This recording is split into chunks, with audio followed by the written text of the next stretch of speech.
English में देखो एक चीज़ याद रखना, कुछ सब्जेक्ट ये कंपलसरी कर लो और अपना हैबिट बना लो कि जैसे एक तो याद रखना इकोनॉमी तो खास तौर से, ठीक है, और इन्वायरमेंट इकोलॉजी भी, क्योंकि मेरे क्वेश्चन गलत हुए हिंदी के कारण से ही एग्जाम में, ठीक है। इकोनॉमिक्स हो गया, इन्वायरमेंट इकोलॉजी हो गया, शायद 2021 वाला में फेल नहीं होता, ये दोनों कारण इसमें यही था हिंदी से करने में दिक्कत, ठीक है। उसके बाद में साइंस टेक वाले जो है क्वेश्चन वो भी आपको याद रखना कि उसी से करना है, ठीक है। इंग्लिश पढ़ के ही करना आपको, साइंस टेक वाले भी, साइंस टेक इन्वायरमेंट इकोलॉजी हो गई, ठीक है।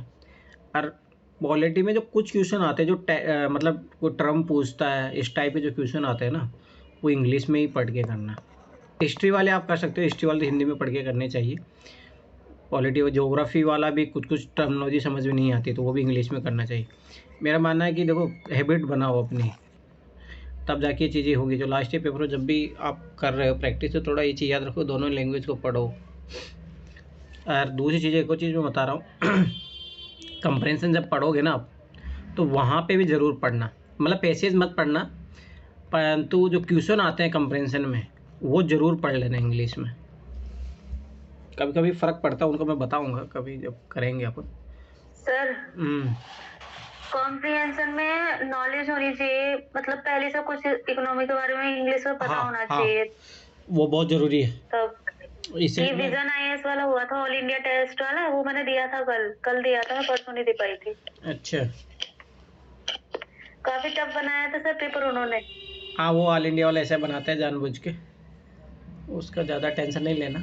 बस ये देखो कि अपने जो बेसिक्स क्वेश्चन, जैसे मान लो कि आप नंबर सिस्टम पढ़ रहे हो, प्रॉफिट लॉस पढ़ रहे हो, वो क्वेश्चन गलत नहीं होने चाहिए। गलत हो रहे तो क्यों हो रहे हैं, वो किस लेवल का पूछ रहा है, यूपीएससी क्या उस लेवल तक पहुंच पा रही है। मैं फिर बता रहा हूँ एनसीईआरटी करो, एनसीईआरटी बहुत इंपॉर्टेंट है। चलो ठीक है, शुरू करते हैं, ठीक है। तो नॉन परफॉर्मिंग एसेट, ठीक है, इसको गैर परिसंपादित ऐसे करके भी बोला जाता है। इसका मतलब मैं समझा देता हूँ। जैसे क्या होता है कि अपन ने कल देखा था, ठीक है, जैसे इधर लोग बैंक, जो लोग पीपल है बैंक में मान लो कि पैसा अपना जमा करते हैं, तो बैंक को क्या होता है कि वह पैसे इनको ब्याज देना पड़ता है, इंटरेस्ट रेट देना पड़ता है। वहीं ये जो बैंक कंपनियों को जो है पैसा देता है, ठीक है। अब सोचो कि बैंक ने इनको यहाँ से 4% में लिया, मतलब इनको 4% दे रहा है, इधर जो है बैंक जो है कंपनियों को मान लो कि 12% पैसे दे रहे हैं, ठीक है। तो 8% के लगभग मार्जिन का प्रॉफिट मान लो बन रहा है इनका, ठीक है। तो क्या होता है कि जब मान लो कि मतलब कि जो है ये ब्याज जो है ये भी नहीं आए और जो मूलधन है वो भी नहीं आए, तो इस टाइप की जो परिसंपत्तियाँ होती है, मतलब जो इस टाइप का धन होता है उसको नॉन परफॉर्मिंग एसेट बोलते हैं। मतलब स्वाभाविक सी बात है, पैसा खराब हो चुका है, ठीक है। तो एक चीज़ याद रखना, तो एसेट्स तो प्रत्येक वस्तु जिसे मुद्रा में व्यक्त किया जा सकता है, अर्थात एसेट एक आर्थिक संसाधन है। जैसे मान लो कि लैंड हो गया, ठीक है, लैंड को आप जमीन जमीन जैसे होता है ज़मीन को बदल बेच के आप पैसे ले सकते हो, ठीक है। ट्रक मशीन हो गया, इस टाइप की कोई भी चीज़ हो जिसको आप, मतलब एसेट मतलब समझ बात, उसका एक मूल्य निकाला जा सकता है, ठीक है। अब मान लो कि जो संपत्ति होती है कितने प्रकार की होती है, एक तो निष्क्रिय परिसंपत्ति होती है, ठीक है, जिसका मतलब कुछ ज़्यादा यूज नहीं रहा, जिसमें मान लो बहुत सारी कंपनी होती है वो एकदम पूरा बंद हो जाती है, ठीक है। उसी तरीके जैसे मान लो बहुत सारे बैंक का ऐसा लोन होता है जो अब नहीं रिटर्न होने वाला, ठीक है। एक होता है परफॉर्मिंग एसेट, ठीक है, मानक परिसंपत्ति, ठीक है, जो मतलब अभी जो है जैसे मान लो कि बैंक ने लोन दिया है, ठीक है, और वो अभी है कि आने की प्रोसेस में है, उससे बैंक को प्रॉफिट बनेगा, ठीक है, तो परफॉर्मिंग एसेट है, ठीक है, वो परफॉर्म कर रही है और बैंक को अच्छा खासा फायदा मिल जाएगा। एक है नॉन परफॉर्मिंग एसेट, ठीक है, जो बैंक का मतलब ये चांसेस बन रहे हैं कि वो एनपीए बन जाएगा, ठीक है। तो ये चीज़ याद रखना कि ये चीज़ें, और ये मैं फिर बता रहा हूँ लगभग 2017-18 से बहुत बड़ी प्रॉब्लम है इंडियन बैंकिंग सिस्टम के लिए। बहुत बड़े चैलेंज आपने देखे होंगे, नीरव मोदी, विजय माल्या वाले लोग इस टाइप के, तो ऐसे ज़्यादा लोन बढ़ रहे हैं, ठीक है। एग्रीकल्चर लोन भी इस टाइप के रहते हैं, बहुत सारे रहते हैं, ठीक है। अब देखो एनपीए, बैंकों द्वारा ग्राहकों को दिए गए ऋण की वह मात्रा जिसका भुगतान 90 दिन या उससे अधिक अवधि से नहीं किया जा रहा हो, एनपीए कहलाता। तो मैंने वही बताया था कि यहाँ से कोई रिटर्न ही नहीं आ रहा हो, तो बस ये है कि उसमें टर्मिनोलॉजी डिसाइड कर दी कि 90 दिन, ठीक है। व्यापक अर्थों से, ठीक है, व्यापक अर्थों में एनपीए किसी बैंक या वित्तीय संस्था की वह उधारी है जो निम्नलिखित में से किसी एक स्थिति को संतुष्ट करे, ठीक है। क्या होगा, जैसे ऋण के मूलधन या ब्याज की राशि जिसका भुगतान 90 दिन या उससे अधिक अवधि से नहीं किया जाए। मतलब समझो कि 90 दिन में ना तो ब्याज आ रहा है, ना ही सोचो मूलधन वापस आ पा रहा है, तो एनपीए हो जाएगा। कृषि क्षेत्र में अल्पकालिक फसल के लिए दिया गया ऋण जिसका भुगतान 2 फसली मौसम तक न किया गया। मतलब सोचो कि मैंने रबी की में लिया, ठीक है, और मुझे लौटाना था, ठीक है, रबी फसल के बाद में कटाई उठाई छटाई, पर मैं मान लो कि वापस से मैं खरीफ की फसल उगा दिया, तब भी नहीं मैंने दिया, वापस में रबी फसल, सोचो 2 मतलब उगाने के बाद, मतलब यहाँ जायद वाली फसल आती है उसके बाद भी मैं नहीं चुकाया, तो वह एनपीए हो जाएगा। कृषि क्षेत्र में दीर्घकालिक फसल के लिए दिया गया ऋण जिसका भुगतान एक फसली मौसम तक नहीं किया गया हो। मतलब जैसे मान लो कि बहुत सारे बागवान होते हैं, ठीक है, उस टाइप के चाय हो गए तो थोड़ा लॉन्ग टाइम तक चलती है, तो उनका एक एक ही जो है पीरियड के बाद में नहीं दिया गया, मान लो कि वो खेती दोबारा हो गई है, 1 साल के दोबारा हो गया, अगर तब भी नहीं गया तो एनपीए हो जाएगा। ठीक है, ओडी तथा सीसी की स्थिति में यदि ग्राहक का खाता 90 दिनों से अधिक अवधि तक निष्क्रिय हो, ठीक है, अब मान लो कि खाता है उसका निष्क्रिय हो गया है, ठीक है, तो मतलब सीधा मोटा मोटा एक चीज़ मान के चलो कि जैसे बैंक ने मान लो किसी को पैसे दिए थे और वो पैसे नहीं आ रहे हैं बस, तो 90 टाइम पीरियड है एग्रीकल्चर के लिए, बस अलग अलग चीज़ें हैं, बस इतना याद रखो, तो वो एनपीए है। ठीक है, आरबीआई ने किसी लोन अकाउंट को एनपीए बनने से पहले उसे दबाव के आधार पर पहचानने के लिए स्पेशल मेंशन अकाउंट की निम्नलिखित 3 श्रेणियाँ बनाई थी। याद रखना, ये स्पेशल मेंशन अकाउंट इस टाइप का डायरेक्ट क्वेश्चन आया था 2015 में, 15 में आया था आई थिंक, ठीक है, उसमें डायरेक्ट पूछा था स्पेशल मेंशन अकाउंट किसके लिए, तो ये एनपीए की जो, उसमें डायरेक्ट आंसर भी यही था, नॉन परफॉर्मिंग एसेट हो उसको शो करता है कि कौन क्या बनने वाली है क्या है, ठीक है, उस तरीके से। तो स्पेशल मेंशन अकाउंट 0, इसका मतलब है मूलधन अथवा ब्याज 30 दिनों तक ओवर ड्यू हो गया, मतलब नहीं आया 30 दिन तक। ऐसे में 0-1 में आएगा मूलधन अथवा ब्याज 31 से 60 दिनों तक नहीं है, ओवर ड्यू हो गया, मतलब नहीं आया, 31 से 60 दिन हो गए। ऐसे में 2 मतलब मूलधन अथवा ब्याज 61 से लेकर 90 दिनों तक नहीं आया था, ओवर ड्यू हो गया है, तो इसके बाद जो है बैंक एनपीए घोषित करता है। ठीक है, तो ये चीज़ याद रखना। अब एनपीए का भी क्लासिफिकेशन होता है, ठीक है, क्लासिफिकेशन ऑफ द एसेट्स। जैसे अब एनपीए में भाई कौन सा एनपीए कितना अच्छा है कितना ख़राब है, उस टाइप से। सब स्टैंडर्ड एसेट हो गया यदि परिसंपत्ति 1 वर्ष या उससे कम तक एनपीए की श्रेणी में हो, ठीक है, जैसे मान लो कि 365 दिनों तक उसको रखा जा रहा है एनपीए की श्रेणी में, चांस है जगह आ जाए, ठीक है, तो उसको सब स्टैंडर्ड एसेट कहते हैं। डाउटेबल एसेट मतलब वह परिसंपत्ति जो 1 वर्ष से अधिक समय तक सब स्टैंडर्ड की श्रेणी में आती है। मान लो कि 365 दिन तक इंतज़ार किए, अब नहीं आ रही है, तो उसको अब फिर डाउटफुल में रख देंगे कि अब लग रहा है कि बहुत कम चांसेस है कि ये पैसा वापस आ पाएगा। ठीक है, लॉस कब हो जाएगा, वह परिसंपत्ति जो 36 मंथ के बाद, मतलब भारतीय 3 साल के बाद, 3 साल के बाद में कुछ ही नहीं मिल रहा तो समझ लो कि लॉस हो गया, उसका नहीं आएगा वहाँ से पैसा बिल्कुल भी। तो 36 मंथ के बाद भी एनपीए की श्रेणी में हो अर्थात आरबीआई द्वारा घोषणा कर दी जाएगी एसेट की वसूली संभव ही नहीं है, तो वो क्या हो जाएगा, लॉस एसेट हो जाएगा। ठीक है, तो ये चीज़ याद रखना। अब ये मैं फिर बता रहा हूँ, पीटी प्लस मेन दोनों के लिए इंपॉर्टेंट है टॉपिक। जैसे वो स्पेशल मेंशन अकाउंट आया था इस टाइप का, या मान लो कि गवर्नमेंट इनके लिए रिफॉर्म के लिए कोई कार्यक्रम लॉन्च की है, ठीक है, कोई कमेटी बनाई है, ठीक है, इस टाइप का जो भी क्वेश्चन होगा, कोई एक्ट बनाई है, तो याद रखना कि वो पीटी में क्वेश्चन आने की उसकी जो प्रोबेबिलिटी वो बढ़ जाएगी। तो एनपीए के कारक क्या है, सब बाइक से बात है, क्यों होता होगा। जैसे मान लो कि एक तो बैंक जो मान लो कि केवाईसी नॉर्म्स है उनको अच्छे से फॉलो नहीं करता है, जैसे विजय माल्या लोग हैं भाई, पता है उनको ये बिजनेस इतना अच्छे तरीके से नहीं करता है, फिर भी उसको लोन दिए जा रहे हैं। तो बहुत सारी चीज़ें हैं इसमें बैंक की मिली, इसको क्लेप्टोक्रेसी भी बोलते हैं, क्रोनी कैपिटलिज्म भी बोलते हैं। लोग मतलब बैंक वाले भी इसमें करप्शन करते हैं, और इधर ये लोग भी मिल बांट के करप्शन करते हैं, तो वो सारी चीज़ें भी रहती है। ठीक है, तो ये चीज़ याद रखना। कृषि क्षेत्र में अनिश्चितता, कृषि क्षेत्र में व्याप्त अनिश्चितता के कारण किसानों को उनकी फसल का उचित मूल्य नहीं मिल पाता, परिणाम स्वरूप बैंकों में एनपीए में वृद्धि होने लगती है। तो ये वाला बात करें एग्रीकल्चर वाला जो एनपीए होता है, जैसे बहुत बार आपने देखा होगा कि बहुत बार अकाल आ गया, फसल तो उगा दी, बरसात नहीं हुई, तो स्वाभाविक सी बात है जो लोन लिया गया था बीज के लिए, सिंचाई के लिए, ठीक है, या ट्रैक्टर वैक्टर के लिए, तो स्वाभाविक सी बात है वो नहीं आ पाएगा। बहुत बार ऐसा होता है बाढ़ आ जाती है, ठीक है, मौसम सूखा रह गया, या फिर कभी कभी ऐसा होता है कि कीट पतंग जो टिड्डी होती है वो हमला कर गई, पूरी फसल को ख़त्म कर दिया, या फिर कभी कभी बाज़ार में अच्छे दाम नहीं मिले, तो ये भी है, कृषि क्षेत्र में अनिश्चितता है, ये भी एक बड़ा कारण है एनपीए होने का। अगला, औद्योगिक संबंधित दर में कमी। ठीक है, सोचो कि औद्योगिक जो भी उत्पादन होता है उसमें मान लो ग्रोथ रेट ही जो कम हो जाए।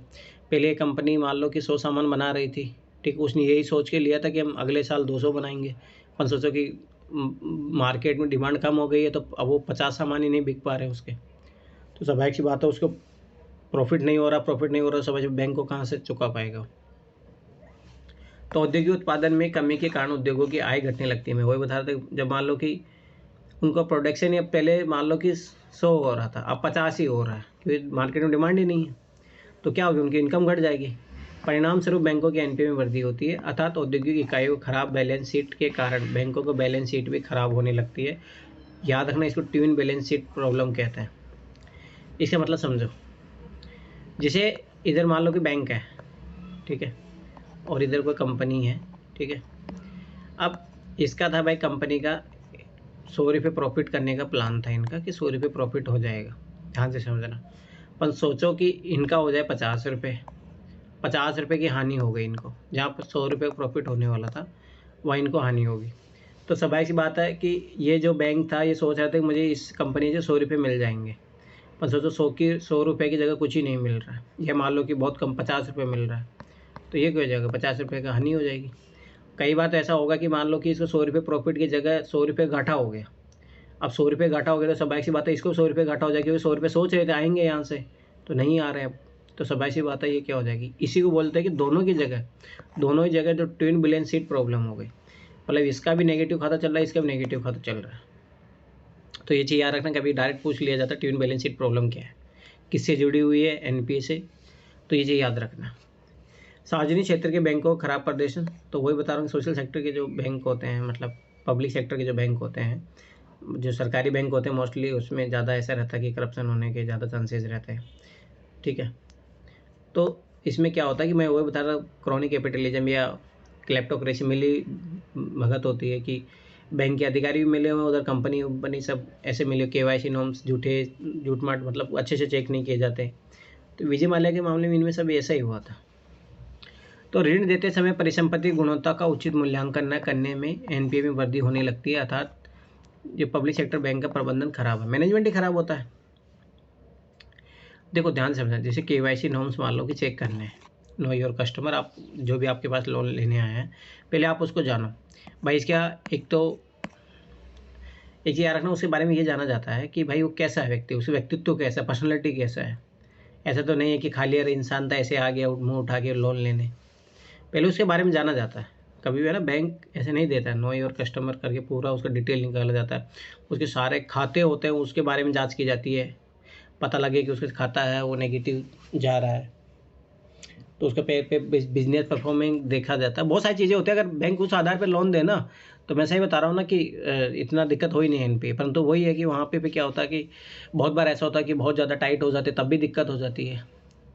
तो जब ढिलाई बरतने लगते हैं तो बहुत सारे जो इजी लोन दे देते हैं तो खतरा फिर एनपीए बन जाता है। अगला, अपारदर्शी एग्जिट पॉलिसी, ठीक है। आर्थिक समस्या 2020-21 के अनुसार भारत में आर्थिक इकाइयों को स्वैच्छिक रूप से बंद करने में औसतन 1570 दिन का समय लगता है, जिसका मुख्य कारण अनावश्यक क्रय विक्रय विनियमन है। परिणाम स्वरूप आर्थिक इकाइयों के लिक्विडाइजेशन, ठीक है, तरलीकरण बोलते हैं, का समय बढ़ जाता है, तथा यह भी देखा गया है कि विभिन्न कारणों से आर्थिक इकाइयों को हानि में भी जीवित रख जाता है। परिणाम स्वरूप बैंकों का एनपीए संचय रूप से बढ़ता है। अब इसका मैं बता रहा हूँ लिक्विडाइजेशन का मतलब ये होता है कि भाई तुम एसेट को बेच के कितने केस में बदल सकते हो उसको, ठीक है। अब मैं इसके कॉन्सेप्ट समझा रहा हूँ, ध्यान समझना। जैसे बहुत बार ऐसे होगा, ध्यान समझना, मैंने इधर ये बैंक था, इससे मान लो मैंने 100 रुपये लेके मैंने कोई उद्योग लगाने की सोची, ठीक है। अब मान लो 100 रुपये मैंने सोचा कि उद्योग चलाएंगे, प्रॉफिट होगा तो बैंक को देते रहेंगे। अब सोचो कि क्या हुआ, क्योंकि मुझे 1 साल में ही लगा कि ये जो नहीं चलेगा, ठीक है। अब मान लो मैंने कंपनी एक्ट में रजिस्टर करवा लिया था, सब कुछ था। अब जब मैं गवर्नमेंट को बोल रहा हूँ कि भाई नहीं मेरी कंपनी नहीं चल पा रही, आप मेरी कंपनी को बंद कर दो, अब मान लो इसमें जो एम्प्लॉय है वो धरना दे रहे हैं, तो वो सारी चीज़ें जो है कि इसको और ज़्यादा जो है ट्रबल में डाल देगी, इसीलिए जो भारत में इसलिए बोला जाता है कंपनी को जो भाई समय बाद में वाइंड अप करना चाह रहा हूँ तो उसमें बहुत लंबा टाइम लग जाता है। फिर मान लो जो मैंने कोई एसेट खड़ा किया था, कोई परिसंपत्ति बिल्डिंग विल्डिंग बनाई थी, मुझे उसकी लिक्विडाइजेशन करना है, वो मुश्किल हो जाता है, उसमें टाइम लगता है। तो इस कारण से क्या होता है कि समय सी बात है कि जो बैंकों का जो एनपी है वो मान लो चाह रहा है कि इसको मैं बेच बचा के बैंक का जो लोन चुका दूँ। अब इसमें सोचो कि बहुत ज़्यादा दिन हो जा रहे हैं तो एनपी बढ़ते चले जाते हैं बैंकों का। ठीक है, तो ये भी एक बहुत बड़ी दिक्कत है। अगला है कि किसानों का अतार्किक ऋण माफी जो बहुत सरकारें द्वारा देखना अभी देखो ये बहुत बड़ी, मैं फिर बता रहा हूँ किसानों का देखो सबको क्या होता है इंस्टेंट बेनिफिट चाहिए होता है। ये बहुत बड़ा जहर है मतलब एग्रीकल्चर सेक्टर के लिए। जो ये जो पॉलिटिकल पार्टियां करती है कि जब भी चुनावी घोषणा, जैसे अभी राजस्थान में चुनाव हो रहा था, छत्तीसगढ़ में, आप कहीं पे के चुनाव में देख लो कि हम ऋण माफी कर देंगे। कोई भी सरकार, सब सरकारें, इसमें चाहे बीजेपी सरकार हो, कोई भी सरकार हो, सब ऐसा ही है। तो ये बहुत बड़ा दिक्कत है, इसीलिए आज भी इंडिया में एग्रीकल्चर रिफॉर्म नहीं हुआ। तो ये बहुत बड़ी दिक्कत है। ठीक है, दूसरी बात, इससे जो बैंकों का एनपीए बढ़ता है उनके लिए प्रॉब्लम होती है। सरकार द्वारा लोक लुभावन हेतु ऋण माफ कर दिया जाता है जिससे एनपीए बढ़ता है। ठीक है, तो ये चीज़ याद रखना। लोक लुभावन राजनीति, टीजर लोन मतलब सस्ते लोन बांटना कि भाई सब ऐसी बात है। जैसे आप देखोगे ना किसान क्रेडिट कार्ड में अगर आप 7% में नॉर्मल इंसान को मिल रहा है तो किसानों को आराम से 3% पे ब्याज पर मिल जाती है राशि। पहली बात तो ये। दूसरी बात, अगर वो टाइम पे रिपे कर देते तो 2% 1% छूट दे देते। इस टाइप का जो है सस्ते लोन लुभावने वाले, ताकि पॉपुलिस्ट मेजर होते हैं ये सारी चीज़ें। तो एक बार ऐसा होता है कि मतलब एग्रीकल्चर सेक्टर में एक बार क्या हर बार आप देखते होंगे लोग ला रहे हैं खेती के लिए लोन, पर अपने लिए पर्सनल गाड़ियाँ खरीद रहे हैं इस टाइप से। तो वो भी एक बहुत बड़ा दिक्कत है। वैसे मंदी के कारण आर्थिक गतिविधियाँ बंद पड़ जाती है। जैसे मान लो कि अभी चाइना अमेरिका ट्रेड वार चल रहा था, ठीक है, या मान लो कि कोरोना के कारण आर्थिक मंदी आ गई है। तो ये भी तो एक बहुत बड़ा कारण होता है एनपी होने का। मान लो कंपनी पहले सोच सब कुछ बढ़िया चल रहा था लॉकडाउन से पहले, अचानक से लॉकडाउन हो गया, सोचो घाटे में चलेगी, घाटे में चलेगी तो ऑटोमेटिक बैंकों का एनपीए बढ़ गया। तो ये भी एक बहुत बड़ी दिक्कत है। आर्थिक समृद्धि दर में कमी हो, मान लो कि भाई इकोनॉमिक ग्रोथ ही नहीं हो रही है, पूरे देश की नहीं हो रही है, तो स्वाभाविक सी बात है ऑटोमेटिक जो है कि कंपनी सोच रही थी कि हम 100 प्रोडक्ट करेंगे लॉन्च, 50 ही कर पा रही है, 50 का घाटा हो रहा है, सीधा साधा एनपीए भी फिर बढ़ता जाएगा बैंकों का। अगला नियामकीय प्रभावशीलता की समस्या। जैसे आपने सुना होगा लाल फीताशाही हो गया, ठीक है, या मतलब जैसे कभी कभी क्या होता है जैसे कंपनियों पे, जैसे मान लो बहुत बड़ी, जैसे एमएसएमई सेक्टर में सबसे बड़ा ये देखा गया है कि वो छोटी कंपनियां जो होती है एमएसएमई वो छोटा ही बनाए रहना चाह रही थी, क्योंकि उनको जैसे वो बड़ी बनती है तो उस पर बहुत सारे जो रूल रेगुलेशन लग जाते हैं। ठीक है, एक तो वो उस कंपनियों में दिक्कत आती है। दूसरा क्या है कि इधर जो है बैंक में भी क्या होता है कि ठीक है कि आप जो है किसी को भी लोन दे रहे हो तो पॉलिटिकली राजनीतिक प्रभाव भी रहता है कि इस व्यक्ति को, जैसे अभी राजस्थान में मामला चला, छत्तीसगढ़ में देखोगे तो वहाँ पे भी ऐसा होता है कि भाई जो पॉलिटिकल जो लोग होते हैं उनके करीबी होते हैं उन्हीं को दिया जाता है, तो उससे भी उसमें भी ढीलापन अपनाया जाता है। तो इसके कारण भी जो है एनपीए बहुत ज़्यादा होता है। ठीक, बिना किसी जांच पड़ताल की क्रेडिटर को लोन देना, मतलब कुछ भी नहीं किया, केवाईसी नॉर्म्स अच्छे से नहीं जाना। ठीक है, वर्तमान में भारतीय अर्थव्यवस्था चक्रव्यूह की स्थिति में है जो प्रस्थान रहित पूंजीवाद को दर्शाती है। स्वतंत्रता के बाद भारतीय अर्थव्यवस्था में प्रतिबद्धतात्मक समाजवाद को प्रोत्साहित किया गया, जिसमें वर्तमान में प्रस्थान रहित पूंजीवाद को स्थान ले लिया। ठीक है, मतलब इसमें है कि रिप्लेसमेंट वाली जो चीज़ है उसकी जगह पहले था कि कमिटमेंट टाइप से जो भाई नहीं सबाई सी बात है। देखो जैसे मैं बता रहा हूँ, पहले ऐसा था कि जैसे पीओसी कंपनियाँ होती थी, ठीक है, जो आपने देखा होगा उसमें चाहे रोजगार लोगों के लिए क्रिएट करने के लिए पीओसी की स्थापना की गई थी। ठीक है, अब ये प्रॉफिट कमा रही है नहीं कमा रही है तब भी जो है सरकार इसका खर्चा उठा रही थी, परंतु आजकल देखो ना सरकार क्या कर रही है, प्राइवेटाइजेशन कर रही है। सरकार क्यों खर्चा उठाती रहे फालतू में, एम्प्लॉय को निकाल दिया जाता है, वीआरएस दिलवाया जाता है, तो ये सारी चीज़ें होती हैं। ठीक है, भाई स्वाभाविक सी बात है कि भाई लोगों का कल्याण करने का यही तरीका नहीं होता है। ठीक है, आप घाटा खा के वो कराओ, इससे अच्छा कि किसी प्राइवेट कंपनी को दे दो, वो प्रॉफिट जो कमाए उससे फिर लोगों को जो है आप सोशल सर्विसेज करो। ठीक है, तो ये सारी चीज़ें हैं। ठीक, तो टीजर लोन याद रखना वही लोक लुभावन ऋण होता है जो सस्ती ब्याज दरों पर इन पे दिए जाते हैं। यदि बैंकों द्वारा बेस रेट में भी कम ब्याज दर पर ग्राहकों को ऋण दिया जाए तो इसे टीजर लोन कहते हैं, अर्थात ये अत्यंत सस्ती दर पर दिया गया ऋण है। तो टीजर लोन के द्वारा किसी क्षेत्र विशेष में आर्थिक मंदी को दूर करने में सहायता मिलती है। जैसे मान लो कि हेलीकॉप्टर मनी भी बोल सकते हैं इसको, कि मतलब मान लो कि जैसे कोरोना के बाद 2020 में क्या हुआ, लॉकडाउन लग गया, ठीक है, 2021 में देखो पूरा ऐसे ही रहा, तो देश की जो आर्थिक मंदी बहुत खत्म वो हो गई। तो उस टाइम देखो कि आरबीआई जो अपने रेपो रेट इनमें कम करती जा रही थी, 4 पॉइंट से सोचो कम ले आई थी उस टाइम, ऐसा हो गया था।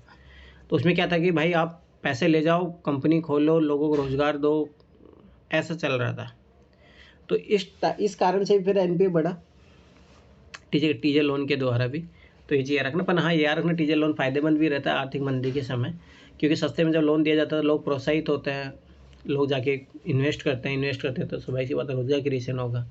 तो ऐसे ऐसे देश जो आगे धीरे धीरे बढ़ता है। तो अब सोचो कि अगर बैंकों में एनपीए बहुत ज़्यादा होता जा रहा है तो इसके क्या इम्पैक्ट होंगे, ठीक है। तो सबसे पहले आता है वित्तीय संस्था पर प्रभाव, जो मान लो बैंक है उस पर क्या प्रभाव पड़ेगा, ठीक है। रिटर्न ऑफ एसेट में कमी आएगी। सोचो कि पहले वो किसी कंपनी को देके सोचे थे 100 रुपये आएंगे, आ ही नहीं रहे, 50 रुपये आ रहे हैं, 10 रुपये आ रहे हैं, तो रिटर्न ऑफ एक्सचेंज कम हो जाएगा ऑटोमेटिक। रेटिंग एजेंसी द्वारा रेटिंग घटाने के कारण नागरिकों को बैंकिंग व्यवस्था पर विश्वास घट जाता है। अब स्वाभाविक सी बात है, जब पता लगा कि पंजाब नेशनल बैंक का दिवालिया होने वाला है, एनपीए इतना ज़्यादा हो गया है, तो लोग उसमें पैसा जमा नहीं कराएंगे ना, ट्रस्ट खत्म हो जाएगा। तो परिणाम स्वरूप नए संसाधन जुटाने में कठिनाई होती है। फिर स्वाभाविक सी बात है वो बैंक कैसे काम करेगा, इसीलिए सोचो नहीं गवर्नमेंट ने क्या किया था, मर्जर किया था बैंकों का। बहुत सारे बैंक एनपीए के कारण ख़त्म होने वाले थे, ताकि लोगों को ट्रस्ट खत्म ना हो, उसने बहुत सारे बैंकों को मिला दिया था। 2019 की बात है, ठीक है। तो ये चीज़ याद रखना। एनपीए में वृद्धि से परिसंपत्ति की गुणवत्ता में लगातार गिरावट आती है, तो जिससे न केवल बैंकों की बैलेंस शीट खराब होती है, बल्कि साथ साथ साख सर्जन में भी कमी आती है। अब स्वाभाविक सी बात है कि बहुत ज़्यादा एनपीए हो गया तो स्वाभाविक सी बात है कि क्वालिटी जो एसेट है वो ख़त्म होती जाएगी, कम हो जाएगी। बैंकों की बैलेंस शीट तो ख़राब हो गई, साथ में क्रेडिट जो क्षमता है, याद करो जैसे मैंने क्या बोला था, 100 रुपये बांट रहे हैं, वो 100 रुपये बांट रहे हैं, तो ऐसे वो कम हो जाएगी ना। लोग ये डरेंगे, क्योंकि नॉर्म्स बहुत है ना, हार्ड हो जाते हैं। जब एनपीए बैंकों बहुत ज़्यादा होने लग जाता है तो आरबीआई के नॉर्म्स बहुत हार्ड हो जाते हैं। वो आगे पढ़ेंगे, जब उसमें Tier 1 कैपिटल का रखना पड़ता है, वो ज़्यादा बढ़ दिया जाता है, फिर और 9% रखना पड़ता है, उसकी 12% कर दिया जाता है।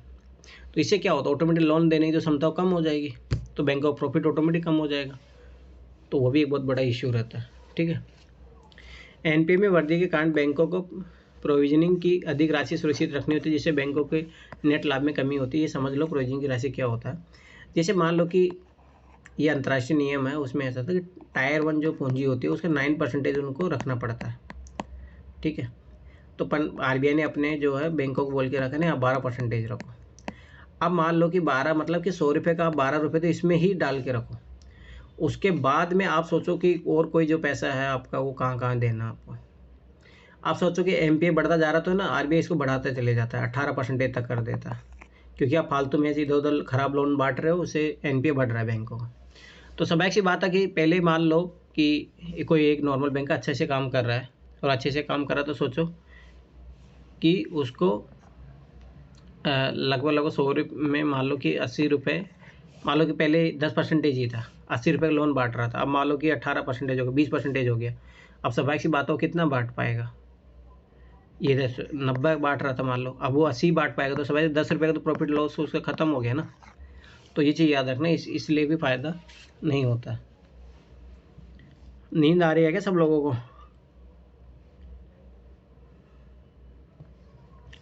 सो गए क्या सब लोग? नहीं आ रही, नहीं। अच्छा ठीक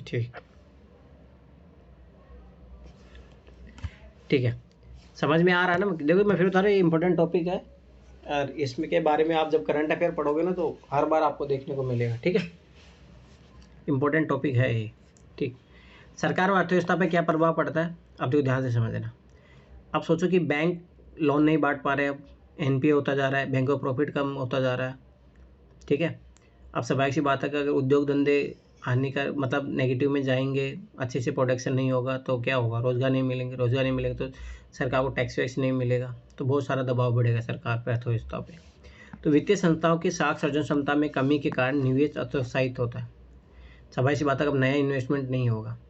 परिणाम स्वरूप आर्थिक संवर्धी दर पर विपरीत प्रभाव पड़ेगा, क्या होगा, घटने लग जाएगी। बैंकिंग क्षेत्र पर नागरिकों का विश्वास कम होने के कारण वित्तीय समावेशन बाधित होने लगता है। परिणाम स्वरूप संसाधनों की गतिशीलता बनाए रखने कठिन हो जाता है। अब स्वाभाविक सी बात है, लोगों को बैंक पे ट्रस्ट खत्म होगा तो लोग बैंक में पैसे जमा कराएंगे नहीं, और जब बैंक में पैसे जमा कराएंगे नहीं तो बैंक लोन कैसे देगा? जब लोन नहीं देगा तो नई नई इंडस्ट्री नहीं लगेगी, नई नई इंडस्ट्री नहीं लगेगी तो रोज़गार कहाँ से आएंगे, और जब रोज़गार नहीं आएगा तो स्वाभाविक सी बात है कैसे इकोनॉमी में ग्रोथ होगा। ठीक है, सार्वजनिक क्षेत्र के बैंकों में एनपीए बढ़ने से सरकार पर पूंजीकरण का प्रभाव बढ़ जाता है कि उसमें पूंजी डाले, परिणाम स्वरूप राजकोषीय घाटे में वृद्धि हो जाता है। अब स्वाभाविक बात है कि सरकार कहाँ से ला रही है पैसा करके कहीं से ढालेगी तो राजकोषीय जो फिजिकल डेफिसिट वो बढ़ने लग जाएगा, तो ये बहुत बड़ी प्रॉब्लम हो जाएगी। एनपीए में वृद्धि वैश्विक स्तर पर भारतीय बैंकिंग प्रणाली में भारतीय अर्थव्यवस्था के साख को कम करता है, जो भारतीय जो ट्रस्ट है उस पर कम होता है। ठीक है,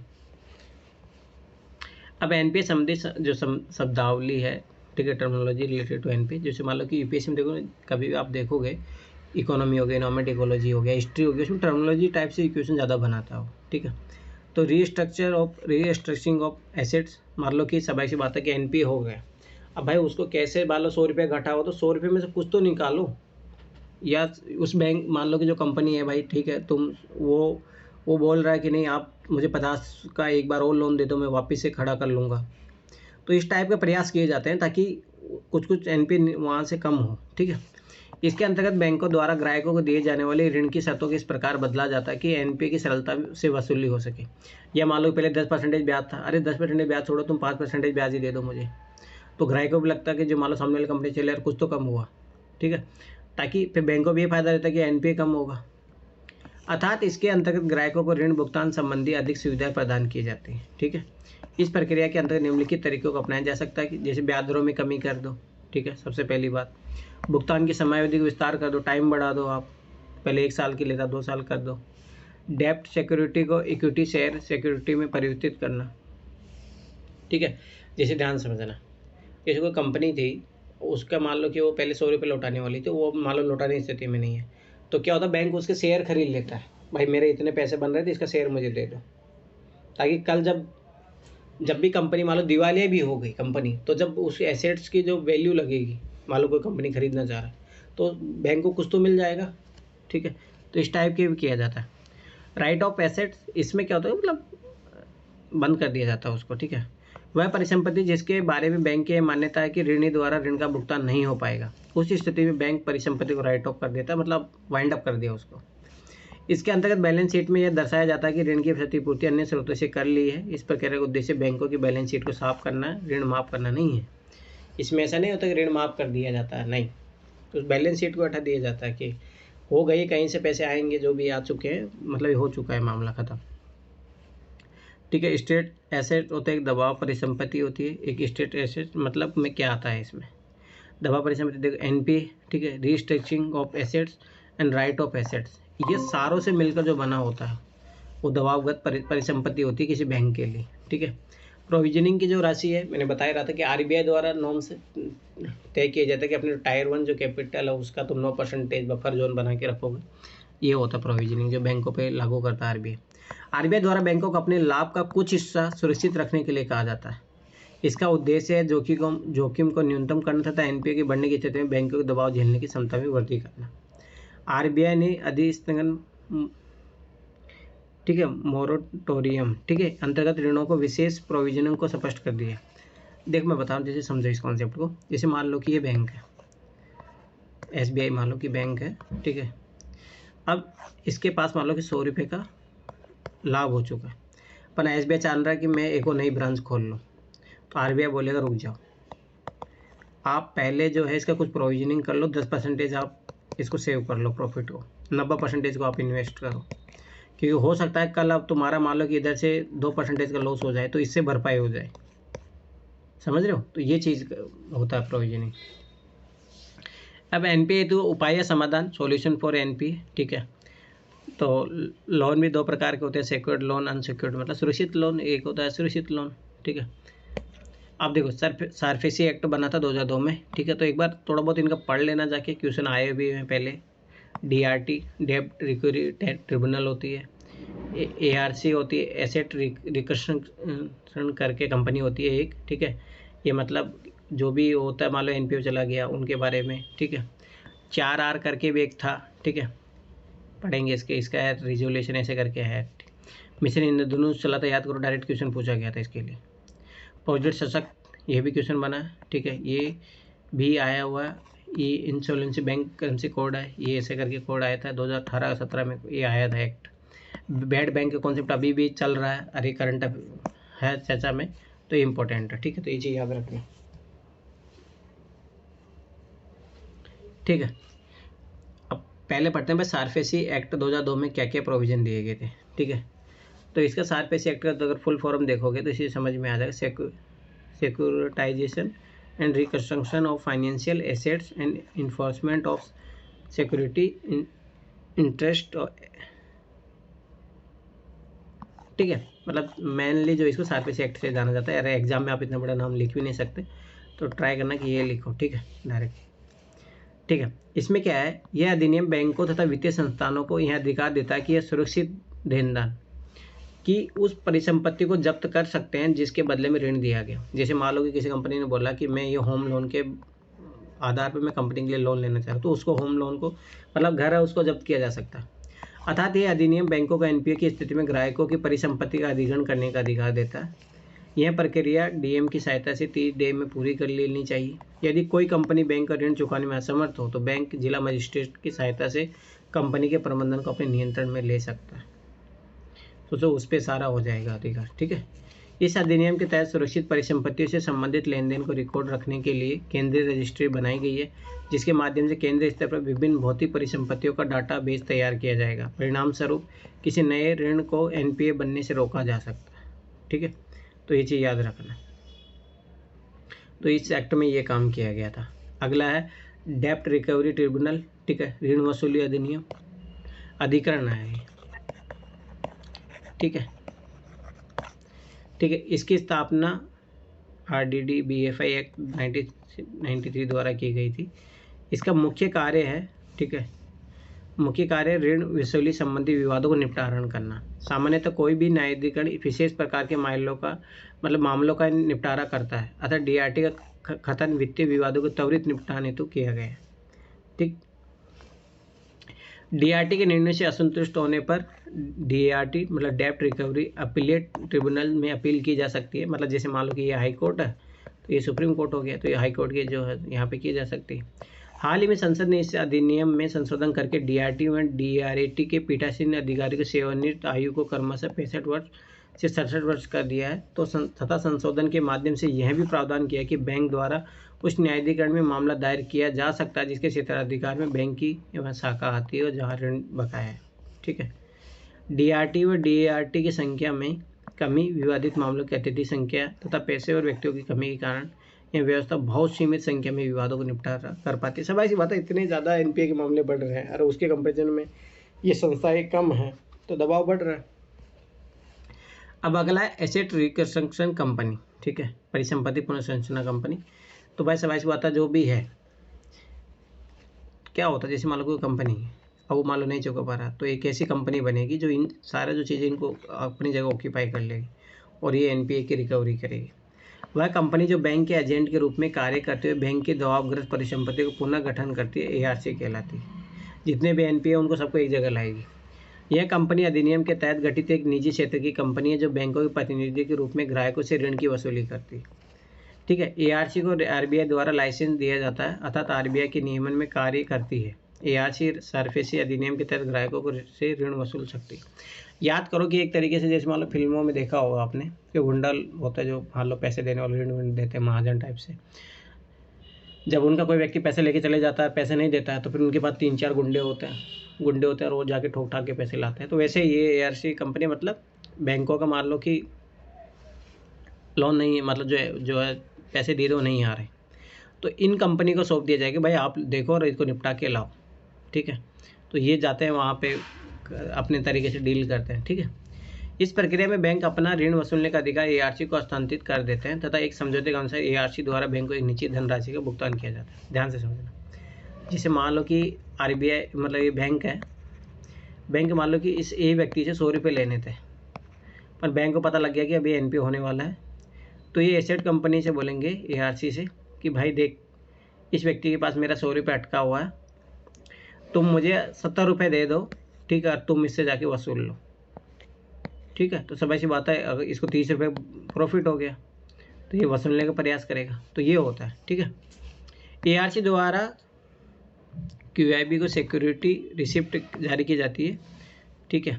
जो भी मान लो जो बैंक होगा उसको रिसिप्ट दे देगा 70 रुपये की, ठीक है, जिससे इस प्रक्रिया में QIB के निवेश की संभावना बढ़ जाती है, ठीक है। अब सब ऐसी बात है, बैंक के पास रहेगा पैसा तो लोगों निवेश मतलब आगे फ्यूचर में ये बैंक जो है आगे और लोन दे पाएगी। इस संपूर्ण प्रक्रिया का उद्देश्य बैंकों की बैलेंस शीट को साफ करना। अब सोचो कि पहले यहाँ 100 रुपये जो है NPA दर्शा रहा था, अब ये खत्म हो जाएगा, तो बैलेंस शीट क्या हो जाएगी, साफ हो जाएगी। तथा दबाव कर परिसंपत्ति की वसूली करना। अब सब ऐसी बात है, पहले 100 रुपये नहीं आए तब ये वसूली करेंगे। RBI की रिपोर्ट के अनुसार ARC ऋणों की वसूली में अधिक कारगर नहीं है, अतः इस प्रणाली की समीक्षा के लिए RBI ने सुदर्शन सेन की अध्यक्षता में कमेटी का गठन किया था, जिसका प्रमुख सिफारिश से जो है क्या हुआ कि जो QIB का मतलब क्वालिफाइड इंस्टीट्यूशनल बायर्स होते हैं, ठीक है, छोड़ो। अब मान लो कि जैसे मैंने यही बता रहा था, जैसे मान लो कि ये लोग अब भाई समझ बात है, ये भी इतना इफेक्टिव रूप से काम नहीं कर रहा है, क्योंकि समझ बात अगर इसके पास पैसे होते तो इसी को दे देता बैंक को ही, तो ये भी तो बहुत बड़ी दिक्कत है ना, इसके पास पैसे है ही नहीं, ठीक है। तो ये जो अच्छे से नहीं कर पा रही तो ये कंपनी भी तो घाटे में चले जाएगी ना, हर जगह से प्रॉफिट मिलेगा, तो वो भी एक दिक्कत है। तो इसके लिए जो कमेटी बैठाई गई थी सुदर्शन सेन की, उन्होंने कुछ रिकमेंडेशन दी है। पहला क्या है, समिति के अनुसार दबाव के शुरुआती चरण में बैंकों को अपना NPA बेचने को प्रोत्साहित करना चाहिए। सभाई सी बात है कि पहले तो आप बेच दो ARC को, ठीक है। समिति के अनुसार 50 करोड़ की वित्तीय संपत्ति का मूल्य निर्धारण करने के लिए 2 मूल्यांकनकर्ता का तथा 100 से 500 करोड़ के बीच की संपत्ति के लिए 1 मूल्यांकनकर्ता होना चाहिए, कि आखिर में वो जो किस आधार पे दिया जाए, कि किस आधार पे एसेट्स का आप वो टोटलाइजेशन कर रहे हो, उसका मूल्यांकन कर रहे हो। समिति के अनुसार कंसोर्टियम व्यवस्था के तहत यदि 66% ऋणदाता ARC के प्रस्ताव को स्वीकार करने का निर्णय ले तो इस प्रस्ताव को शेष ऋणदाताओं पर बाध्यकारी बनाया जा सकता है तथा इसे 60 दिनों के अंदर लागू किया जाना चाहिए, ठीक है। अगर मान लो ARC उस प्रस्ताव को स्वीकार कर लेता कि हम 66% आपको देते हैं और जो भी रहेगा वो हमारा रहेगा, तो उसको जल्दी फास्ट करो रिकवरी को, भाई 60 दिनों के अंदर आ जाना चाहिए, ठीक है। दबाव कर परिसंपत्ति के समाधान के लिए ARC के पास न्यूनतम 200 करोड़ की पूंजी होनी चाहिए। कोई भी अगर एसेट रिकंस्ट्रक्शन कंपनी बनना चाहती है उसके पास 200 करोड़ की पूंजी होनी चाहिए। समझ में, तभी तो बैंकों को पैसा दे पाएगा ना, और ये वसूल करके जो अपना प्रॉफिट है जब भी बनाएगा, पर इनके पास भी तो पैसे होने चाहिए ना। अब बैंक तो इसलिए इंतजार करता रहेगा। तो ये चीज़ याद रखना। इंद्रधनुष, ये मिशन इंद्रधनुष चला था, याद रखना। एक मिशन इंद्रधनुष याद करना कि टीकाकरण के लिए भी चला, UPSC उस पर भी क्वेश्चन पूछा हुआ, तो ये चीज़ें दोनों में कंफ्यूज मत हो जाना। एक टीकाकरण अभियान वाला भी है, आज जिससे हर साल UPSC क्वेश्चन पूछती है, उसमें जो भी टीके ऐड होते जाते हैं उसके बारे में हमेशा पूछती है। सरकार द्वारा सार्वजनिक क्षेत्र के, हाँ वो मिशन इंद्रधनुष से याद रखना, उसमें जो भी टीके ऐड होते हैं UPSC पूछता है उसका। लगभग 2011 से लेकर 2023 तक कम से कम भी 6-7 क्वेश्चन पूछा है उससे, तो ये चीज़ याद रखना। उसमें जो भी नया टीका ऐड हो रहा है, किस बीमारी के लिए हो रहा है, क्या है, वो सब पूछा जाता है। सरकार द्वारा सार्वजनिक क्षेत्र के बैंकों के प्रबंधन को सुधारने तथा कार्यकुशलता को बेहतर करने के लिए 7 सूत्रीय योजना की शुरुआत की गई, जिसे इंद्रधनुष कहा गया। याद रखना, मिशन इंद्रधनुष जो है वो किससे है, उससे है, ठीक है। बच्चों को टीकाकरण, इन सब सारी चीज़ों से टीकाकरण अभियान हो। इसका उद्देश्य जो पब्लिक सेक्टर बैंक की कार्यप्रणाली में पारदर्शिता, जवाबदेहिता को बढ़ाना है। इसके लिए निम्नलिखित आयाम शामिल है। सबसे पहले अपॉइंटमेंट, नियुक्ति। भाई इसके अंतर्गत जो पब्लिक सेक्टर बैंक के जो प्रबंधक हैं में स्तर पर कार्यरत अधिकारियों की नियुक्ति प्रक्रिया को पारदर्शी बनाया जाए। ऐसा नहीं कि सरकार के नुमाइंदे रख दे तो बस सब ऐसी बात है, सरकार के लोगों के लोन बांटेंगे, फिर वही लोन जो NPA बन जाते हैं। अगला काम करने का बैंक बोर्ड ब्यूरो को, इसीलिए ये क्वेश्चन बार बार आ रहा था। 2019 में कल अपन ने देखा, फिर 2022 में भी आया। इसका रीज़न ये था कि बैंक बोर्ड ब्यूरो के उसको लेकर नियम बदल रहे थे। अब तो ये सारी चीज़ें थी, इस कारण से क्वेश्चन पूछा गया, तो ये चीज़ याद रखना। सार्वजनिक क्षेत्र के बैंकों में प्रबंधन के नियमन करना, ठीक है, इसका काम होता है।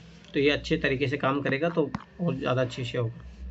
कैपिटलाइजेशन, केंद्र सरकार द्वारा सार्वजनिक क्षेत्र के बैंकों में अधिक पूंजी की व्यवस्था करना, ठीक है। भाई बैंकों के पास भी अच्छे खासा पैसा रहे, ठीक है, वो भी बहुत इंपॉर्टेंट है, इसलिए गवर्नमेंट करती रहती है। स्ट्रेसिंग, सार्वजनिक क्षेत्र के बैंकों में सरकार के प्रयोजनों को पूरा करने संबंधी दबाव को कम करना तथा NPA की वसूली करना, ठीक है। तो ये चीज़ याद रखना। अब आगे देखो, एम्पावरमेंट सशक्त करना, बैंकिंग प्रबंधन से सरकारी हस्तक्षेप को न्यूनतम करना तथा प्रबंधन को अधिक शक्तियों को प्रदान करना, ताकि लाल फीताशाही इस टाइप तरीके से भाई भतीजावाद इनसे सबसे बच सके। गवर्नमेंट का कम से कम हस्तक्षेप होना चाहिए। फ्रेमवर्क क्या रहेगा? जवाबदेहिता को बढ़ाने के लिए कार्यकुशलता निष्पादन के आधार पर प्रारूप तैयार करना।